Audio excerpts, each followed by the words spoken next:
Hello student. तो आज हम जैसे कि जानते हैं कि सीटेट जुलाई 2023 का नोटिफिकेशन आ गया है, तो हमने बाल विकास की क्लास शुरू कर दी थी और आज से हिंदी पेडागोजी की भी क्लास शुरू कर देंगे। छोटी छोटी क्लास रखेंगे और सिलेबस को जल्दी कवर कर लेंगे इम्पोर्टेंट पॉइंट से। तो पहला जो है हमारा चैप्टर है हिंदी पेडागोजी का, सीटेट हो या फिर कोई भी टीचिंग एग्जाम हो, भाषा अधिगम एवं अर्जन। भाषा अधिगम और एवं अर्जन। तो भाषा शब्द की जो उत्पत्ति हुई है या भाष शब्द से हुई है, जिसका अर्थ होता है कहना, बोलना, उच्चारण करना। अर्थात जो है भाषा का जो अर्थ होता है वो सिर्फ भाषा को हम बस लैंग्वेज से नहीं समझा सकते कि भाषा जो है, भाषा मतलब लैंग्वेज। भाषा का मतलब है कि हम अपनी बातों को कैसे कह सकते हैं, उसके माध्यम से कैसे बोल सकते हैं, कैसे अगर कोई बात कर रहा है तो उसको समझ सकते हैं, उसका उच्चारण कर सकते हैं। और एक परिभाषा है, भाषा मुख से निकलने वाली सार्थक शब्दों, वाक्यों का एक समूह है जिसके द्वारा हम अपने विचारों, भावों का आदान प्रदान करते हैं। तो यही मतलब हुआ कि भाषा के ही माध्यम से हम किसी से अपनी बात कह सकते हैं और किसी की बात सुन सकते हैं और समझ सकते हैं। तो जो भाषा का मेनली रूप होता है वह दो प्रकार का होता है। पहला मौखिक और लिखित। तो हम जो बोल के अपनी बातें किसी को बताते हैं या किसी की बातें सुनते हैं वह मौखिक होता है, और जो हमारे सामने लिखित रूप में प्रस्तुत होता है वह लिखित होता है। तो भाषा अर्जन एवं अधिगम। भाषा अर्जन का मतलब क्या होता है?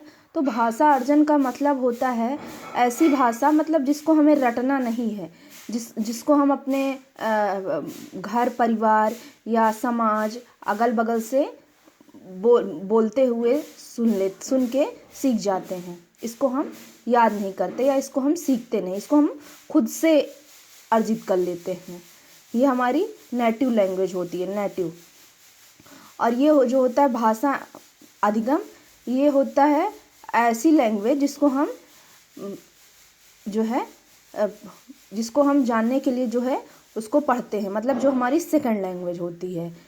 जैसे इंग्लिश हुआ जो है, और बहुत सारी, अगर हम अलग राज्य से हैं तो वहाँ की अलग अलग क्षेत्रीय भाषाएं, राज्य की भाषाएं, तो उसको हम भाषा अधिगम कहा जाता है।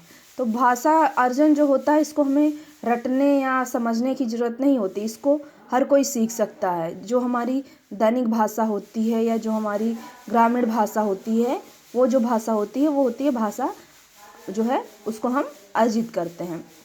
भाषा एक अर्जित संपत्ति है, प्रत्यक्ष संपत्ति नहीं है। अर्थात जो भाषा होती है इसको हम अर्जित करके सीखते हैं या कोई पैतृक संपत्ति नहीं होती। मतलब ऐसा नहीं है कि जो हमारे जो है पूर्वज जो है अगर हिंदी में बात कर रहे हैं या हिंदी उनकी जो नेटिव लैंग्वेज है तो हमारी भी हो, ये कोई पैतृक नहीं है। अगर हमारी परवरिश या हमारे बच्चे जो है अलग स्टेट में रहने लगे तो वो दूसरी भाषा का यूज़ करेंगे, उनका वो नेटिव लैंग्वेज हो जाएगा। तो इसका मतलब यही है। बच्चा 3 प्रकार से भाषा अर्जित करता है। बालक जो है वह 3 प्रकार से भाषा को अर्जित करता है। अनुकरण से, मतलब अगर घर परिवार जो बोलते हैं उसको सुन के। अभ्यास से, जैसे हमको जो है इंग्लिश नहीं आती तो हम उसकी बहुत सारी प्रैक्टिस करते हैं। तो दूसरा ये है कि प्रैक्टिस करके, अभ्यास से। और तीसरा पुनरावृत्ति से। और इसके बाद जो है भाषा अधिगम के महत्वपूर्ण बिंदु।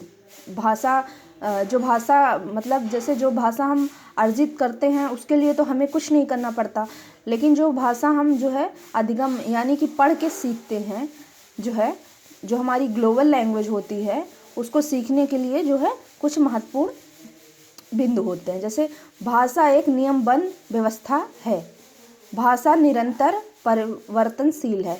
इसका ये मतलब है कि भाषा जो है स्टेबल नहीं है।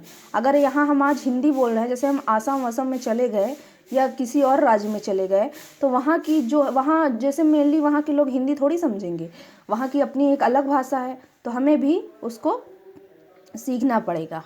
भाषा का प्रभाव जटिल से सरल की ओर होता है। भाषा सर्वव्यापक सभी जगह है। संयुक्त परिवार में बच्चे का विकास अच्छा होता है। तो संयुक्त परिवार होता है उसमें भाषा का जो विकास होता है वो अच्छा होता है, क्योंकि बहुत सारे लोग होते हैं, चाचा, दादा, दादी, चाची, ताऊ जी, बहुत सारे लोग होते हैं, भाई बहन। तो संयुक्त परिवार में जो है बच्चों का, बहुत सारे लोग उससे बात करते हैं, जो है लोगों को सुनता है ज़्यादा से ज़्यादा, तो उसका जो है भाषा का विकास ज़्यादा अच्छा होता है एकल परिवार से। भाषा के विविध प्रयोग से ही भाषा की विविध कुशलता आती है। मतलब जितना ही हम भाषा का ज़्यादा से ज़्यादा प्रयोग करेंगे उतना ही ज़्यादा हम भाषा को सीखेंगे। भाषा को सीखने के लिए संबद्ध भाषा का वातावरण होना चाहिए। मतलब जैसे हम किसी भाषा को सीखना चाहते हैं, जैसे हम हिंदी को सीखना चाहते हैं, तो सबसे ज़्यादा इम्पोर्टेंट क्या है कि हमारे वातावरण या हमारे अगल बगल जो है हिंदी बोलने वाले ज़्यादा हों, या वैसा ही उसी भाषा का वातावरण हो। बच्चे विद्यालय शिक्षा की शुरुआत में पहले ही भाषा की जटिलताओं, नियम की आत्मसात का पूर्ण भाषिक क्षमता रखते हैं। अर्थात बालक जो है जब वो विद्यालय जाते हैं तो थोड़ा बहुत ये जान लेते हैं कि हमें कैसे बोलना है, या हमारा जो है हमारे घर परिवार में कैसी भाषा का प्रयोग किया जाता है, यह सब वो जान जाते हैं।